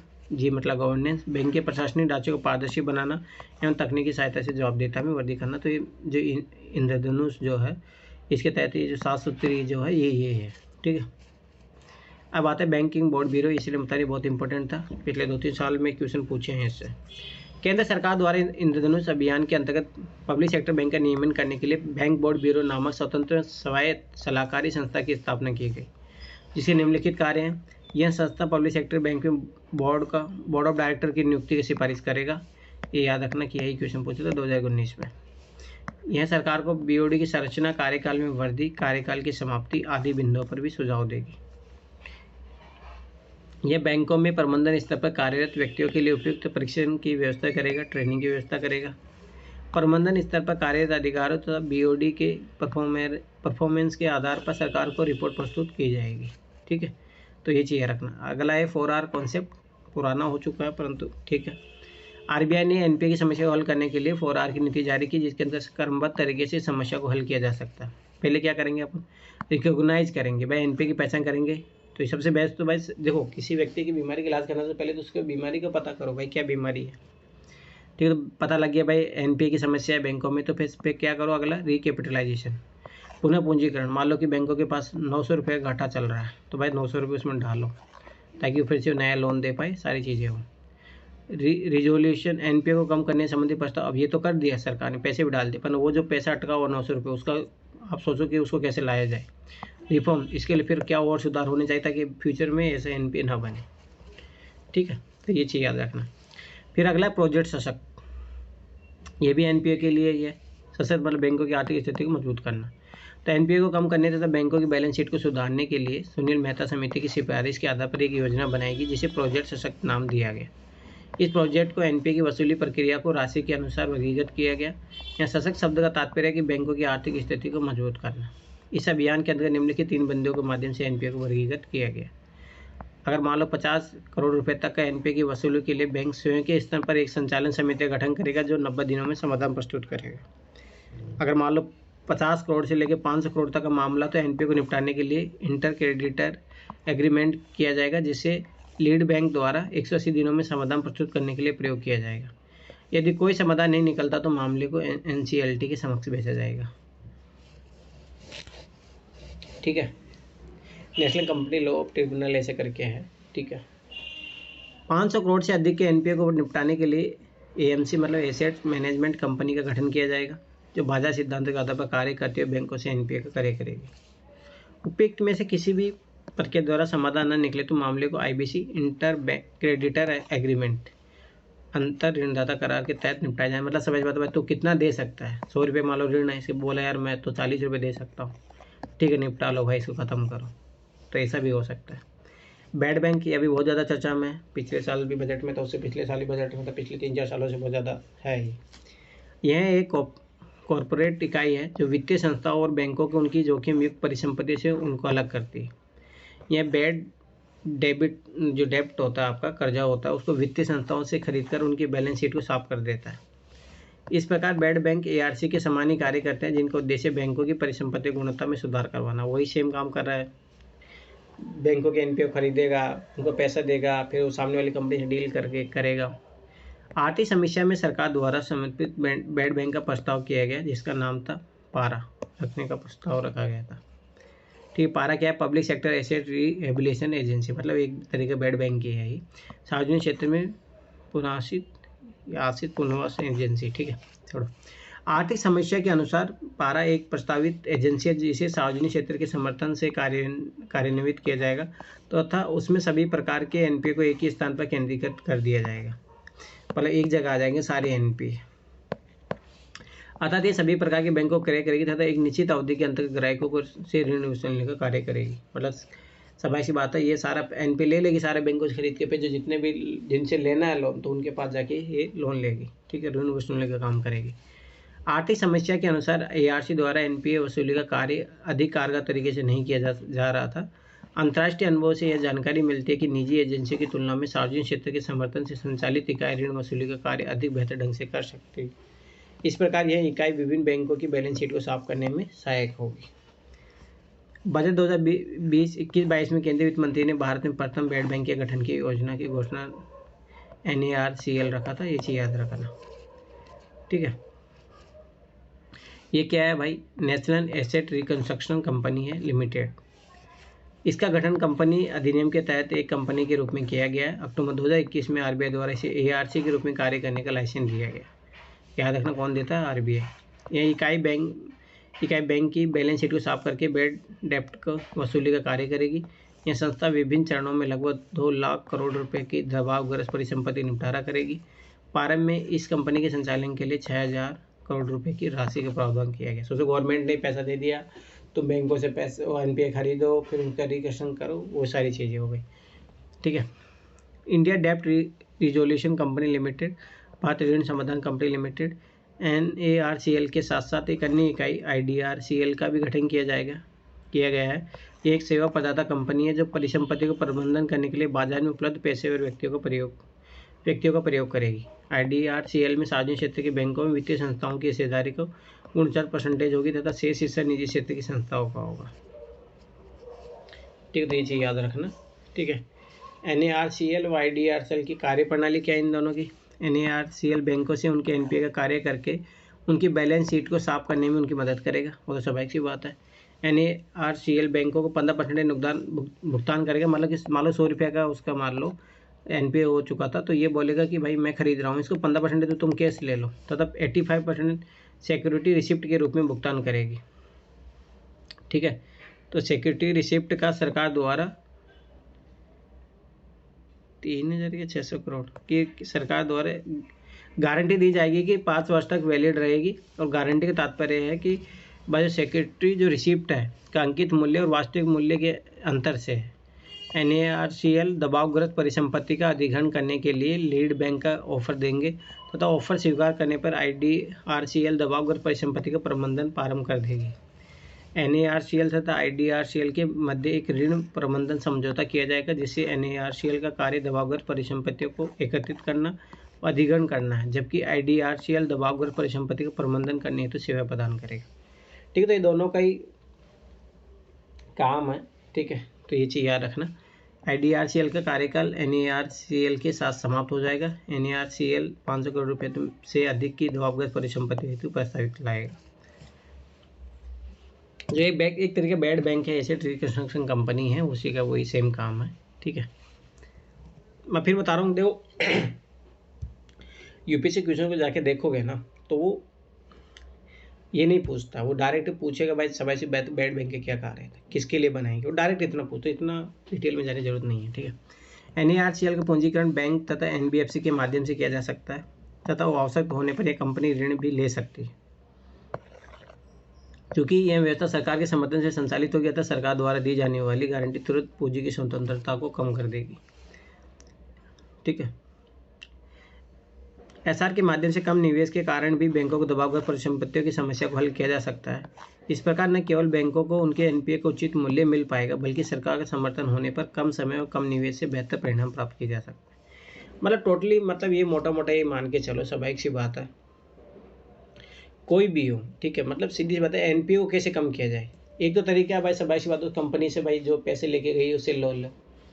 अब मान लो बैंक नहीं ले पा रहे तो किसी ARC कंपनी होगी या पारा हो गया, बेड बैंक हो गया, इस टाइप से NARCL वाली जो है ये क्या होगी, बैंक से खरीद लेके 15% तो केस दे देगी भाई, ले ये 15 अपना जो है जो बैलेंस शीट है उसको सही कर लो। उसके बाद में जो 85% बचे हैं भाई, ये 85% गवर्नमेंट की तरफ से वो लिख के दे देते हैं, गवर्नमेंट गारंटी दे रही है आपको बैंक। तो उससे क्या होता है कि अब सबाई सी बात है कि वो NPA जो है नहीं रहेगा उसके लिए, बैंक के लिए, तो बैंक आगे पीछे में और अच्छा ऋण बांटेगा, ठीक है, और विश्वास भी रहता है, ठीक है। तो ये चीज़ याद रखना। तो मोटा मोटा वही है कि लीड बैंक से समझौता किया जाता है। NARCL में 51% गवर्नमेंट की हिस्सेदारी होती है, IDRCL में 49% गवर्नमेंट और 51 निजी % गवर्नमेंट की होती है, ठीक है। वही केस 15% देता है। SR जो है गारंटी सिक्योरिटी रिसिप्ट होती है, ठीक है, गवर्नमेंट द्वारा दी जाती है, ठीक है। तो ये चीज़ याद रखना, लीड बैंक से समझौता किया जाता है, NPA कस्टमर, ठीक है। वो सारी चीज़ें। अब अगला इंसॉल्वेंसी एंड बैंकरप्सी कोड, ठीक है, ये भी इसी के लिए एनपीए के लिए, ठीक है। तो ये चीज़ याद रखना। इंसॉल्वेंसी मान लो कि दिवालियापन हो गया, कोई कंपनी दिवाला हो गया, उसे निकल गया, तो सफाई सी बात है सरकार जो भी कोई पैसा उसमें अटका हुआ तो पैसा तो लेगी जी। तो वह स्थिति जब कोई कंपनी या व्यक्ति अपनी वित्तीय देयता को पूरा न कर पाए, उसे दिवालियापन की स्थिति कहते हैं। मतलब कि वो कंगाल हो गया, दिवाली होगा मतलब कंगाल हो गया। इस स्थिति में कंपनी को देयता उनकी परिसंपत्ति से अधिक हो जाती है। अब क्या हो गया, सफाई सी बात है, उसके पास 100 रुपये की कंपनी थी पर कर्जा 200 रुपये का हो गया। बैंकरप्सी, दिवालियापन के बाद वह कानूनी प्रक्रिया जिसके द्वारा वित्तीय संस्था अपने ऋण की वसूली कर पाती है तथा इस कानूनी प्रक्रिया के तहत कंपनी को दिवालिया घोषित किया जाता है, बैंकरप्सी कहलाती है, ठीक है। इस प्रक्रिया में कंपनी की लिक्विडाइजेशन अथवा रीस्ट्रक्चरिंग की जाती है। मान लो कि वो जो भी है उसको कंपनी को बेचा जाएगा, ठीक है। यह संभव है कि दिवालियापन के बाद भी बैंकरप्सी की आवश्यकता न हो। यदि ऋणी व ऋणदाता के मध्य सहमति के आधार पर ऋण भुगतान का मार्ग निकल जाए तो जरूरत ही नहीं पड़ेगी। इंसॉल्वेंसी एंड बैंकरप्सी कोड की भाई इसकी ज़रूरत क्यों है? भारतीय दिवालियापन से संबंधित निम्नलिखित कानूनों का प्रयोग किया जाता था। पहले कंपनी अधिनियम था, सर्फेसी एक्ट था, RDDBF एक्ट था, ठीक है। उपयुक्त अधिनियमों के कारण न केवल दिवालियापन की समस्या जटिल हो जाती थी, बल्कि प्रक्रिया को पूरा करने में औसतन 4 वर्ष का समय भी लगता था। तो ये बहुत बड़े टाइम टेकिंग हो जाता तो बहुत ज़्यादा दिक्कत हो जाती थी ना। परिणाम स्वरूप बैंकों की बैलेंस शीट उतने समय तक खराब रहती थी। परिसंपत्तियों के मूल्य ह्रास के कारण बैंक बकाया ऋण का वास्तविक मूल्य नहीं वसूल पाते थे। इस प्रकार कानूनी प्रक्रिया जटिल और लंबी होने के कारण खर्चीली हो जाती थी। अतः इंसॉल्वेंसी बैंकरप्सी की लागू करने के लिए निम्न उद्देश्य है। क्या है भाई? पहली बात तो दिवालियापन की संपूर्ण प्रक्रिया को समयबद्ध रूप से भाई टाइमली मैनर से किया जाए। प्रक्रिया के लिए संहिता के माध्यम से एकीकृत कानून प्रस्तुत करना। भाई एक कानून होना चाहिए सिंगल, उसी में बता दो क्या करना क्या नहीं। ऐसे 10 जगह भागोगे तो फिर होगा नहीं। तो टाइमली आपको करना है। ऋणदाता को ऋण वसूलने संबंधी जटिल कानूनी प्रक्रिया से मुक्ति दिलाना, ठीक है। आर्थिक रूप से वहनीय प्रक्रिया को लागू करके एनपीए को कम करना। ऐसा भी नहीं कि आप एनपीए वसूलने जा रहे 100 रुपये खर्चा कर दिया आपने 200 रुपये। ऐसा भी तो होता है ना बहुत बार। मूवी में आपने देखा होगा कि उसमें ऐसा होता है कि किसी व्यक्ति के पास 10,000 रुपये थे, उसको उससे 10,000 रुपये लेने के लिए 10,000 के गुंडों को भेज दिया पेट्रोल गाड़ी का उनका खर्चा हो गया। तो वो भी नहीं करना है, ठीक है। इंसॉल्वेंसी बैंकरप्सी के अंतर्गत संस्थागत आयाम याद रखना। इंसॉल्वेंसी प्रोफेशनल एजेंसी होती है, इंफॉर्मेशन यूटिलिटीज़ होती है, सूचना उपयोगिता, ठीक है। ट्रिब्यूनल होता है, DRT और NCLT पढ़ाई था अपने न्यायाधिकरण। Insolvency and bankruptcy board of India, ठीक है। अब देखो इंसॉल्वेंसी प्रोफेशनल एजेंसी क्या होती है, ठीक है।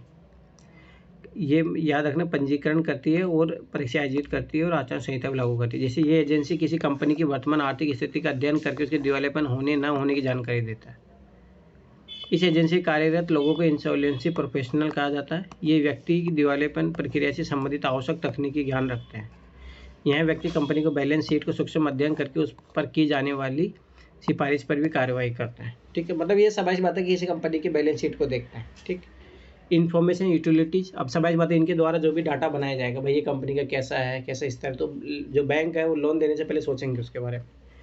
यह संस्था किसी कंपनी की आर्थिक स्थिति का अध्ययन करने के लिए आवश्यक आंकड़े प्रस्तुत करती है तथा आवश्यकता अनुसार इन सूचनाओं को IPA को उपलब्ध करवाती है तथा इस प्रकार इस संस्था द्वारा वर्तमान देयता और परिसंपत्तियों की जानकारी IPA को दे दी जाती है। Insolvency and bankruptcy board of India, ठीक है। याद रखना एक स्टैट्यूटरी निकाय है, मतलब किसी एक्ट के तहत बनी है, ठीक है। इसमें RBI, गवर्नमेंट, वित्त कानून मंत्रालय सब होते हैं, ठीक है। संहिता के अंतर्गत कार्य करने वाले विभिन्न संस्था तथा प्रयोग की जाने वाली प्रक्रिया का नियमन करने के लिए नियामक के रूप में इस बोर्ड की स्थापना की गई है। बोर्ड में RBI तथा सरकार के प्रतिनिधि होते हैं तथा बोर्ड का मुख्य कार्य संपूर्ण प्रक्रिया को पारदर्शी और समयबद्ध रूप से पूरा करना है। ट्रिब्यूनल अधिनियम देख ही चुके थे, कॉर्पोरेट इंसॉल्वेंसी रिजोल्यूशन प्रोसेस, ठीक है। ये LLP मतलब सीमित लिमिटेड लाइबिलिटी पार्टिसिपेशन, ठीक है, भागीदारी। CIRP मतलब कॉर्पोरेट इंसॉल्वेंसी रिजोल्यूशन प्रोसेस होती है, पर अंतिम निर्णय लेने का अधिकार न्यायाधिकरण के पास होता है। यदि दिवालियापन का मामला है तो किसी व्यक्ति अथवा साझेदारी फर्म से संबंधित हो तो इस पर निर्णय देने का अधिकार DRT के पास है तथा यदि दिवालियापन का मामला कंपनी तथा LLP से संबंधित इस प्रक्रिया में NCLT के दिशा निर्देशानुसार पूरा किया जाएगा, ठीक है। मैं फिर बताऊँ, इतने ज़्यादा UPSC नहीं पूछता है ज़्यादा डिटेल में, वो हमेशा डायरेक्ट पूछता है भाई ये क्या है, इसके बारे में क्वेश्चन पूछा तो डायरेक्ट पूछा भाई किसके लिए लाया गया है, ठीक है। तो ये चीज़ याद रखना, इसलिए मैं बार-बार बोलता हूँ कि देखो लास्ट ईयर पेपर देखते रहो, नहीं तो पता नहीं लगेगा इतने सारी चीज़ें पढ़नी है आपको, उसमें से क्या इंपॉर्टेंट है। तो वो इम्पोर्टेंट जो है आपको गाइडेड करने को लास्ट ईयर पेपर ही है भाई, किस तरीके से पढ़ना है, किस पीटी के लिए किस तरीके से पढ़ना है, मेंस के लिए मेंस के क्वेश्चन देखो, मेंस के लिए कितना डेप्थ में जाना है एनपीए के, ठीक है। इसकी आईबीसी क्या विशेषता है, दिवालेपन की प्रक्रिया ऋणी अथवा ऋणदाता के निवेदन पर प्रारंभ की जा सकती है, किसी के द्वारा भी, दोनों में से कोई भी कर सकता है कि मैं दिवालिया हो गया, या बैंक बोल दे कि भाई वो दिवालिया होने वाला है, उससे शुरू करो प्रोसेस। दिवालियापन का मामला दायर होने के बाद संपूर्ण प्रक्रिया में 180 दिनों में पूरी कर ली जाएगी तथा यदि 66% से अधिक वित्तीय लेनदार सहमत हो तो इस प्रक्रिया को 90 डेज तक आगे बढ़ाया जा सकता है, ठीक है। कंपनियों की परिसंपत्तियों का लिक्विडाइजेशन कराने के लिए स्विस चैलेंज मॉडल के आधार पर बोली लगाई जाएगी। ये परिसंपत्ति को नीलामी का प्रतिस्पर्धी तरीका, मतलब स्वाभाविक सी बात है, सबसे पहली बात कि भाई स्वाभाविक सी बात है कि दिवालिया हो गया उसको घोषित कर दो, फिर उसकी जितनी परिसंपत्ति है उसका भाई एक लिक्विडाइजेशन कर दो, उसका मतलब तरलीकरण कर दो, उसको भाई बदल दो, भाई इतने करोड़ की संपत्ति है, अब जो बैंक का लोन जो है सारा वो उधर से आ जाएगा।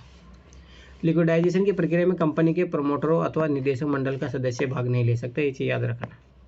प्रमोटर हो गया, निदेशक मंडल के जो सदस्य वो भाग नहीं लेंगे उसमें, नहीं तो वही खरीद लेंगे ना वापिस उसको, क्या मतलब हो जाएगा फिर।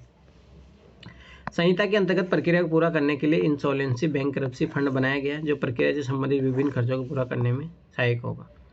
कोड का उद्देश्य समयबद्ध तरीके से दिवालियापन से संबंधित मामलों को हल करना है। इंसॉल्वेंसी बैंकरप्सी की आलोचना क्यों भाई, इसका नेगेटिव क्या है, आईबीसी की पूरी प्रक्रिया पूरी होने के बाद वित्तीय लेनदार एनपीए की पूरी वसूली नहीं कर पा रहे हैं, वही बैंकों फिर भी नहीं हो पा रहा है। तकनीकी विशेषज्ञों के अभाव के कारण आईबीसी की प्रक्रिया को समयबद्ध रूप से पूरा करना मुख्य चुनौती, पूरा टाइमली काम में नहीं हो रहा, टाइमली मेहनत से। संहिता में यह स्पष्ट नहीं है कि सुरक्षित व असुरक्षित ऋण के संदर्भ में कितनी वसूली हो पाएगी, तो ये भी एक इसकी लिमिटेशन है। तो इसको अगर समीक्षा देखो तो भाई कुछ पॉजिटिव है कुछ नेगेटिव भी है। सितंबर 2021 तक 40,708 सीआरपी आवेदन स्वीकार किए गए, जिसमें अधिकांश आवेदन हल करने का समय 270 दिन से अधिक लग रहा है। यह दर्शाता है कि दिवालियापन की प्रक्रिया समयबद्ध रूप से पूरी नहीं हो पा रही। सबसे पहली दिक्कत तो यहीं आ रहा है। समाधान योजना वाले सीआरपी आवेदन का औसत समय 495 डेज रहा है, जबकि लिक्विडाइजेशन वाली सीआरपी का औसत समय 375 डेज रहा है, मतलब सोचो 1 साल से ज़्यादा लग रहा है। किसी भी सीआईआरपी के निम्नलिखित 4 परिणाम हो सकते हैं कि लिक्विडाइजेशन किया जाए, सेटलमेंट किया जाए, आवेदन वापसी हो, या समाधान योजना स्वीकार करें। बोर्ड के अनुसार अधिकांश सीआरपी को लिक्विडाइजेशन के माध्यम से हल किया जा रहा है, जो ये दर्शाता है कि आवश्यक समाधान योजना नहीं मिल पा रही। मतलब जो भी देखो मैं फिर बता रहा हूँ, आज मतलब हर चीज़ में कुछ ना कुछ कमी है, इसलिए देखो ना हर बार गवर्नमेंट चेंज होकर कुछ ना कुछ नया प्रोसेस लाती रहती है। संहिता के लागू होने के बाद से वित्तीय लेनदार लगभग 2 लाख करोड़ का एनपीए वसूल कर पाए, जो क्लेम राशि का लगभग 37% है। आर्थिक समस्या के अनुसार लिक्विडाइजेशन प्रक्रिया में लागत लिक्विडाइजेशन का मूल्य 0.98% है, जबकि समाधान प्रक्रिया में लागत समाधान मूल्य 0.54% है। अब देखो फिर बताओ, इतने सारा डाटा, ये सारी चीज़ें ज़रूरत नहीं, बस ये सोच लो कि किसके लिए बनी है, बस पीटी में यही पूछता है, ज़्यादा इतना डिटेल में नहीं जाएगा, ना ही मेंस में कभी स्पेसिफिक होके नहीं पूछेगा तो बोल दे कि आजकल बैंकों में एनपीए की प्रॉब्लम जो समस्या बनी हुई हो किस कारणों से है, क्या समाधान के प्रयास किए जा रहे हैं, बस उसमें डायरेक्ट ये नाम लिखना, इतना डिटेल में नहीं जाएगा। इसलिए बता रहा हूँ ना कि पेपर देखना बहुत जरूरी नहीं। तो अब सोचो कि अपन इतना पढ़ रहे हैं कि सभी इंपॉर्टेंट है, सभी इंपॉर्टेंट, तो इतना पढ़ के तो पागल हो जाएंगे अपन। तो ये चीज़ बहुत ज़रूरी है समझना, और वो लास्ट पेपर देखो तभी पता लगता है। एक है pre pack insolvency resolution process, भाई पहले आप समझौता कर लो।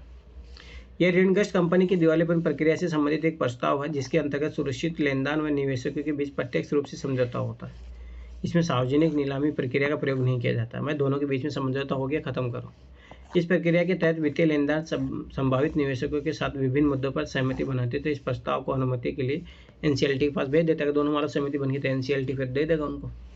इस प्रक्रिया में न्यूनतम 66% वित्तीय लेनदारों की सहमति अनिवार्य है। भाई सभी बात जो पैसे दिया उसकी तो होनी चाहिए। एनसीएलटी इस प्रस्ताव को स्वीकार या अस्वीकार कर सकता है, ये याद रखना। प्री पैक की प्रक्रिया मुख्यतः 1 करोड़ रुपये तक डिफ़ॉल्ट करने वाली एमएसएमई इकाई के लिए बनाई गई है। इस प्रक्रिया निम्नलिखित संभावित लाभ है। इससे वित्तीय लेनदार कम समय में बकाया ऋण की वसूली कर सकते हैं। दिवालियापन की प्रक्रिया को न्यायालय के बाहरी out of court sort out कर लिया गया, सुलझाने से संसाधनों की बचत होती है। इस प्रक्रिया में कॉर्पोरेट डिफॉल्टर ही होगा को उसकी परिसंपत्ति को उचित मूल्य मिल सकता है। डेबिटर होगा, डेबिटर जो मान लो कॉर्पोरेट को जो ऋण दे रहा है उसको अच्छी राशि मिल जाएगी। PIRP और CRP में क्या अंतर है, ठीक है। इसके अंतर्गत डेबिटर का फर्म के प्रबंधन पर नियंत्रण बना रहता है। इसमें डेबिटर का फर्म का प्रबंधन पेशेवरों द्वारा किया जाता है। यह प्रक्रिया 120 डे में पूरी कर ली जाएगी। ये इसमें 270 डेज पूरे लगेंगे। इसके अंतर्गत वित्तीय लेन देन पर निवेशकों के मध्य आउट ऑफ द कोर्ट समझौता कर लिया जाता है। इसके अंतर्गत खुली निविदा टेंडर के अंतर्गत लिक्विडाइजेशन किया जाता है, स्विच चले, ठीक है।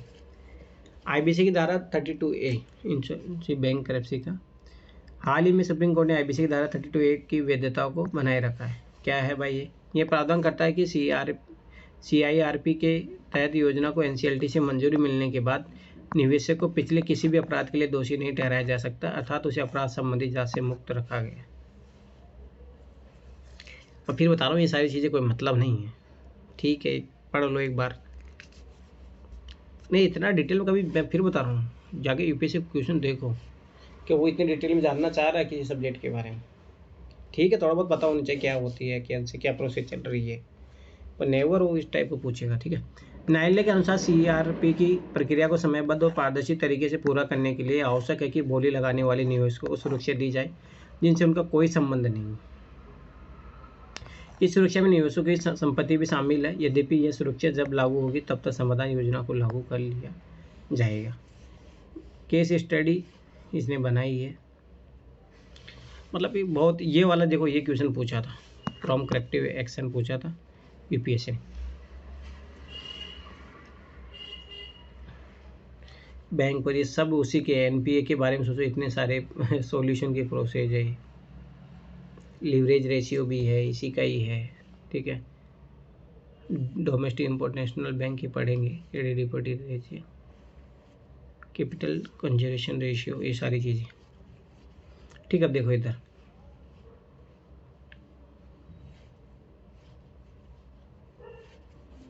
ठीक है, केस स्टडी देखो। Bhushan power and steel company पर बैंकों को 47,000 करोड़ रुपए की राशि बकाया थी, अतः उस पर CRP की प्रक्रिया को प्रारंभ कर दिया गया। वह दिवालियापन करो सबसे पहले, तथा अंत में GCW ग्रुप ने भी लगभग 19,000 करोड़ रुपए में उस कंपनी का अधिग्रहण टेक ओवर कर लिया। अब मान लो कि कोई कंपनी थी, उसने 19,000 करोड़ में इसको खरीद लिया, परंतु बाद में ED प्रवर्तन निदेशालय के द्वारा 4,000 करोड़ रुपए की संपत्ति अटैच कर दी गई। माननीय उच्चतम न्यायालय द्वारा GSW को ED की कार्यवाही से सुरक्षा प्रदान की गई। ED ने भी इस पर 4,000 का वो लगा दिया था, फिर बाद में सुप्रीम कोर्ट ने उसको प्रोटेक्ट किया, ठीक है। अब देखो बहुत ज़्यादा फैक्चुअल चीज़ें हैं, ठीक है। सर हाँ बोलो। इनके है ना जो टॉपिक है ना, जैसे अभी निकाला था ना बैंक को, ये जैसे इसके बारे में 2-3 बातें करके खत्म कर दो, क्योंकि ये नहीं आ रहा, मैंने आज ही पढ़ा था। प्रीवियस ईयर की देखे थे, मेंस वाले भी और PT वाले भी। ये PT वाले पोर्शन में तो है थोड़ा बहुत बस, और वो नहीं, वो इतना नहीं पूछता, जैसे ये डायरेक्ट पूछा है, ये पूछा हुआ है PT क्वेश्चन है ये। अब वो ये पूछता भाई किसके लिए लाएंगे, भाई NPA के लिए लाएंगे, NPA रेजोल्यूशन के लिए। इसमें भी सर उन्होंने क्या किया हुआ है कि टर्मिनोलॉजी पूछी है बस। हाँ वही तो मैं तुम्हें बता रहा था, ये सब फालतू की कहानी है, वो कुछ ही नहीं फालतू में, बस एक बार पढ़ लो और कुछ नहीं। मैं तो इसीलिए तो बोला ना कि PT क्वेश्चन पता होने चाहिए, ये सब फालतू चीज़ें दी हुई है, ठीक है। बस ये देखते हैं, फिर ये कल यहाँ से करेंगे, ठीक है। बैंक पर वो इम्पोर्टेंट है, वो कल करेंगे। वो रूल सारे BIS भी पूछा है, 2013-14 में पूछा है कि BIS क्या है, बस वो इतना ही पूछ रहा है। बैंक पर इंटरनेशनल सेटलमेंट होता है, इसके तहत एक नॉर्म्स बनाए जाते हैं, जैसे BIS 6.4 चल रहा है, वो कल पढ़ेंगे अपन। बस मैं यही तो बता रहा हूँ, देखो यही चीज़ है। अब ये चीज़ तुम्हें कब पता लग रही है, नहीं तो बहुत सारे बच्चे तो इन्हीं में परेशान रहते हैं। वो सोचो टीचर भी इतना पढ़ा रहा है। अब बात ये है ना कि टीचर ये सोचता है कि भाई बच्चे कल ये ना बोल दे, पर बात आप ये चीज़ सोचो कि भाई क्वेश्चन कहाँ से बन रहा है, ये बहुत इंपॉर्टेंट चीज़ है। अगर जब तक आपको ये चीज़ नहीं पता होगी तो आप फिर ऐसे ही पढ़ते रहोगे फालतू। अब मैं फिर बता रहा हूँ, इसमें नहीं है ज़रूरत। अगर आप UPSC PYQ जाके देखोगे तो भाई वो ऊपर जैसे मान लो इस टाइप का कोई नया स्टेप उठाए तो किस कारण से बस ये पूछता है भाई क्या है, किसके बारे में बन रहा है, क्या है, बस वो इसके बीच में कभी नहीं जाएगा, ठीक है। जैसे ये पूछा हुआ त्वरित कठोर कार्रवाई, प्रॉम्प्ट करप्टिव एक्शन, ठीक है, पीसीए फ्रेमवर्क। आरबीआई द्वारा वित्तीय संस्थाओं को जोखिम से सुरक्षित करने के लिए उन पर कठोर कार्रवाई की जाती है। इसका उद्देश्य है जोखिम को कम करके ग्राहकों के हितों की सुरक्षा करना। इस प्रक्रिया में आरबीआई द्वारा वित्तीय संस्थाओं को आर्थिक स्थिति का आकलन किया जाता है तथा आवश्यकता अनुसार ऊपर कार्रवाई की जाती है। इसमें निम्नलिखित कार्रवाई शामिल है। साख सजन में प्रतिबंध लगा दिया जाता है, अब बैंक ज़्यादा लोन नहीं दे पाएंगे अगर वो मान लो बहुत ज़्यादा एनपीए कर रहे हैं। प्रोविजनिंग की राशि में वृद्धि मैंने बताया था, उसमें मान लो कि पहले 10% है तो 20% कर दिया जाएगा, मतलब अपने प्रॉफिट का उसका 20% सेव रखना पड़ेगा। निदेशक मंडल में नियुक्ति में मुक्ति पर प्रतिबंध होगा, ठीक है। नए कर्मचारी की भर्ती में प्रतिबंध होगा। समझ बात, घाटे में चल रहा तो क्या नए भर्ती वहाँ उनको कहाँ से दोगे आप सैलरी। एनपीए की व्यापक समीक्षा होगी, विशेष ऑडिट होगा और सीआरआर और सीआर में ये पढ़ेंगे, ठीक है। ये कल जो इसमें है ना, इसमें आएगा ये सारी चीज़ें, ठीक है। तो मेरा कहने वाला देखो, इसमें अब सीधी सी बात है कि अब मैं अभी बता रहा हूँ, देखो कुछ क्वेश्चन देख लेते हैं, आपको आइडिया लगेगा। फालतू वो पूछता ही नहीं है वो इतना। 2015 या 16 में क्वेश्चन आया होगा, 2016 का देखते हैं एक बार।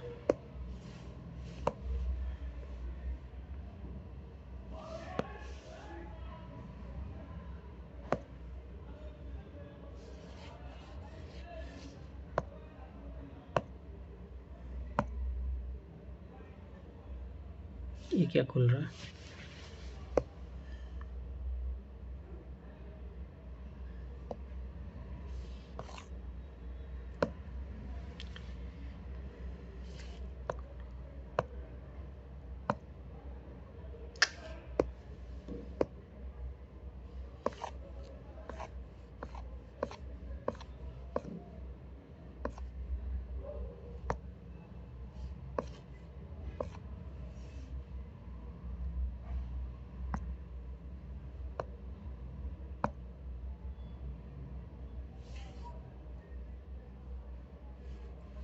दो 2016 के लिए नहीं।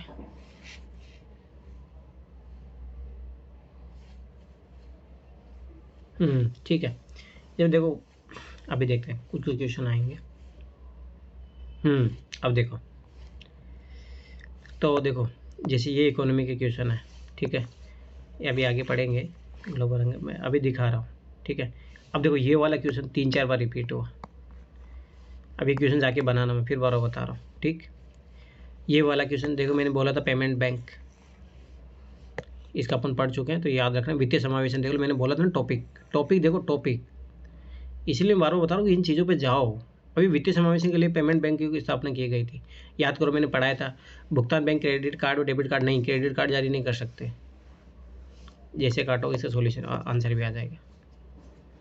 तो ये चीज़ समझो। अब जो कितना इजी क्वेश्चन है, पढ़ा था, ये वाला क्वेश्चन आप कर लोगे आराम से, जाके बनाना बन जाएगा। मान लो घाटे का बजट रहा तो घाटे बजट को कम करने के लिए क्या करेगी भाई सरकार, सफाई से नई कल्याणकारी योजना से ही प्रारंभ करेगी तो और ज़्यादा घाटा बढ़ जाएगा। सब्सिडी युक्ति संगतिकरण करेगी तो पहला और राजस्व व्यय को घटाएगी। आ गया आंसर।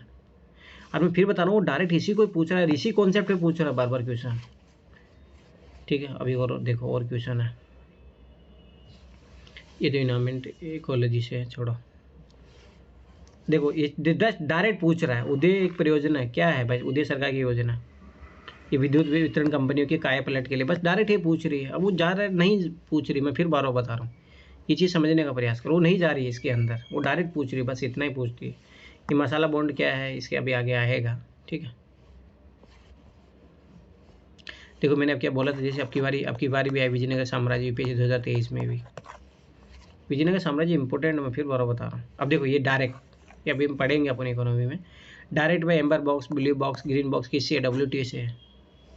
WTO से हमेशा क्वेश्चन आता है, 2-3 बार क्वेश्चन आए हुए हैं, ठीक है। कैपिटल बजट में शामिल किया जाता है, याद करो यही क्वेश्चन हर बार आ रहा है, इसी टाइप का क्वेश्चन। अब देखो ये बास्केट IMF की, IMF बहुत इंपॉर्टेंट है यूपीएससी के लिए, ठीक है। अब ये देखो ये इंपॉर्टेंट है, ये तो एक नया पूछ लेता है हर बार, एक नया संस्था, उससे घबराना है। मैं बता रहा हूँ ना कि इकोनॉमी वाले 20 क्वेश्चन तो 3-4 क्वेश्चन तो ऐसे आएंगे जो तुम्हें आता पता भी नहीं रहेगा उनका, क्या इसलिए बता रहा हूँ 15 क्वेश्चनों का टारगेट लेके चलो, ठीक है।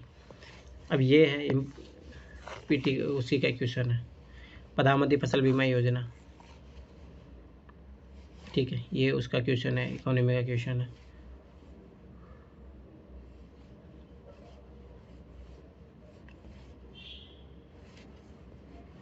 देखो ना, ये वाला जो क्वेश्चन है ना, ये आगे भी जाके पूछा गया था। इसे कुर्द है ना, कुर्दिस्तान की मांग कर रहे थे, ना कि बांग्लादेश में है वो। ठीक है, मधेसी नेपाल में, ये बात सही है, रोहिंग्या म्यांमार में।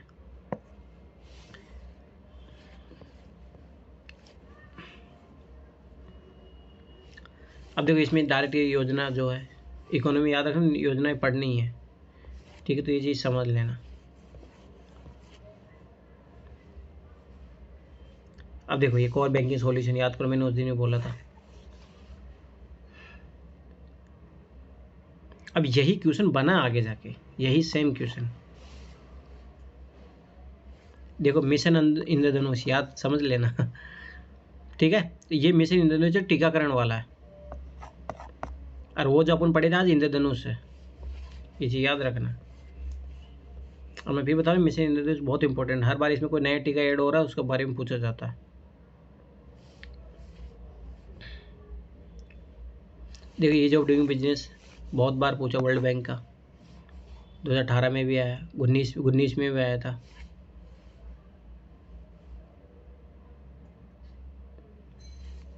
इनको नामों को देखना, आपके 2023 में जो क्वेश्चन आया था।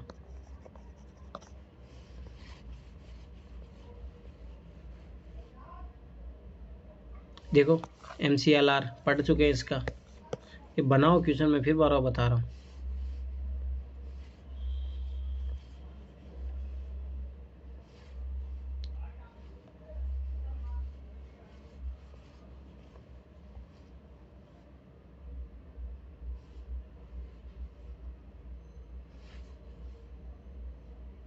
ये देखो फाइनेंशियल स्टेबिलिटी डेवलपमेंट काउंसिल परिषद है, तो सब ऐसी बात है, उसका कुछ मंत्री अध्यक्ष होगा। ठीक है, तो अभी जी समझो, मतलब मेरा कहने का मतलब कि ऑब्जर्व करो, लास्ट ईयर पेपर में फिर बता रहा हूँ, याद होनी चाहिए। अभी देखो कितने सालों से चर्चा में, अभी भी चर्चा में, base erosion and profit shifting का पद का क्या संदर्भ है। इसमें आएगा कंपनियां जो है टैक्स के बेनिफिट उठाने के लिए इधर उधर भाग जाती है। ये डायरेक्ट आंसर आ जाएगा। NIMZ अब की बार भी क्वेश्चन आया था इससे।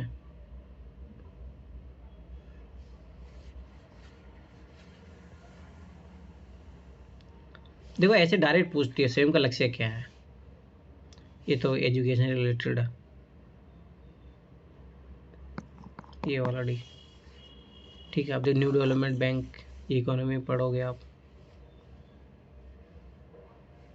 देखो बिटकॉइंस के बारे में बार बार पूछ रहा था, तो आगे भी पूछा है, 2-3 बार पूछा है। देखो मुद्रा योजना डायरेक्ट लक्ष्य पूछ रहा है।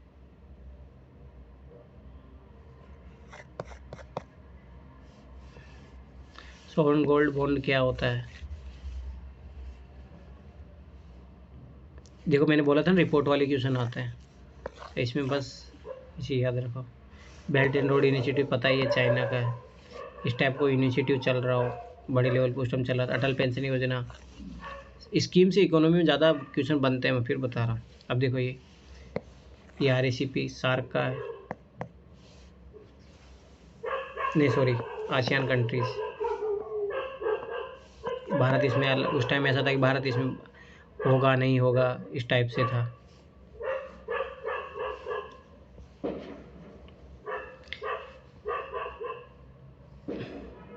वन लाइनर वाले क्वेश्चन ज्यादा थे। हाँ वही आते हैं, अभी भी आप जाके उठा के देख लो। नहीं सर, 23 का 22 का नहीं है इतने वन लाइनर वाले। वन लाइनर का मैं फिर बता रहा हूँ, फिक्स रेशियो रहता है, आप जाके देख लेना, तो आप जाके देख लो, फिक्स रेशियो उनका, उनके क्वेश्चन जो पूछने का तरीका ना, वो पैटर्न फिक्स रखते हैं, ऐसा नहीं है। अब मैं फिर बताऊँ, देखो ये क्वेश्चन है ना, रिपीट हुआ है, ये क्वेश्चन रिपीट हुआ है। मैं फिर बता रहा हूँ क्या, इसरो के द्वारा जैसे मंगलयान मिशन किया गया, वो आएगा क्वेश्चन, देख लेना आपकी बार।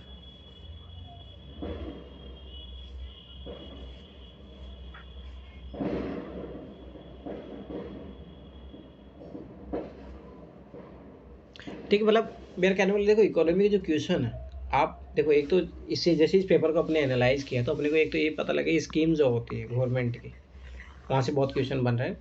ठीक है। 2016 अपन अब नए पैटर्न में जाओगे तो इतना ज़्यादा नहीं है, ठीक है। मैं फिर बार बता रहा हूँ, 2023 को पेपर को बार बार देखते रहे, वो किस माइंड सेट में चल रहा है, क्या है, उसको देखना बहुत ज़रूरी है, ठीक है। तो फिर मैं बार बार बता रहा हूँ कि ये चीज़ें तुम ही बची हो, सब भाग गए। वो उस फॉर्म में है नहीं ना पढ़ने वाले के। मैं मेरा भी मन करता है कभी कभी कि ठीक है थोड़ी सी मटरगश्ती कर लेते हैं, पर नहीं, उससे काम नहीं चलेगा ना, लास्ट है ये सब, काम नहीं चलेगा ना, सिलेक्शन नहीं होगा काम चलता है। चलो बढ़िया है फिर, ठीक है, सो जाओ। और मैं फिर बार बता रहा हूँ PY को देखते रहो। मैं फिर बार बता रहा हूँ, PT मेंस सिलेबस, ये 3 चीज़ें जो आपकी तैयारी को 50% कंप्लीट है। मैं बता रहा हूँ फालतू की वो गधा मजदूरी बच जाओगे, मैं सही बता रहा हूँ, फालतू गधा मजदूरी हाँ, बच मैंने आज है ना पूरा दिन यही काम किया था कि इकोनॉमी वाले क्वेश्चन ही देखे थे, मेंस के भी और PT वाले भी। मेंस में है ना मुझे फर्स्ट यूनिट से मैंने देखा 18 तक, मुझे मात्र 2 तो 4 8-9 क्वेश्चन मिले मेरे को बस, ओनली 1 यूनिट से। अरे फिक्स है उसके क्वेश्चन क्या है उसमें, आर्थिक समृद्धि क्या है, एक बेरोजगारी वाला था, और समावेशी विकास वाला तो मैंने सेकंड यूनिट में रखा था, वो सेकंड यूनिट नहीं है। और मुझे थोड़े से क्वेश्चन याद नहीं आ रहे हैं, मतलब मिलते जुलते से थे, लेकिन उनको 150 शब्द या 250 शब्द में लिखना है। वो हो जाएगा धीरे धीरे, जब बार बार रिविजन करते हो ना तो हो जाता है। मैं सर नोट्स बनाने का ट्राई कर रही थी, पर मैं ये सोच रही थी कि मैं चलो शॉर्ट फॉर्म में इनको बना लेती हूँ। हालांकि मेरा दिमाग तो PT वाले फॉर्म में क्या रहता कि PT वाले के अकॉर्डिंग बनाए, 1-2 लाइनें लिख के खत्म कराए।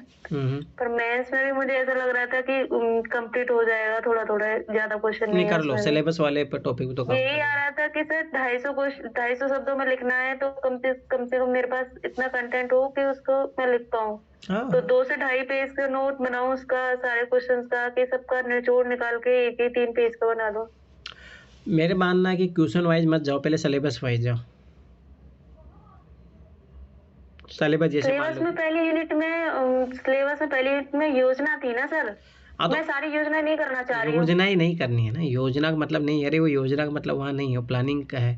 तो प्लानिंग से मतलब जैसे मान लो कि इंडिया में सबसे बड़ी दिक्कत ऐसा बोला जाता है कि प्लानिंग करने में दिक्कतें रही, भारत ने अपने रिसोर्स का एनालाइज अच्छे से नहीं किया, इसलिए भारत की अच्छे से ग्रोथ नहीं हुई, आज अपन चाइना से पीछे हैं। तो वो उस तरीके का प्लानिंग है, वो प्लानिंग मतलब ये मत सोचो कि पंचवर्षीय। हाँ, मैं उसी को मेरे को क्वेश्चन भी मिला सर, PT में भी मिला, मेंस में भी मिला 2012-13 का। तो फिर मेरे को वही कंफर्म हो गया कि ये उसी की बात कर रहा है, अप्लाइड फॉर्मूला। ठीक है, तो वो करो, कुछ कुछ टॉपिक जो मतलब सीधे सीधे दिख रहे हैं वो आपको उसका बनाओ, कोई दिक्कत नहीं है, तो उसका टॉपिक वाइज करो।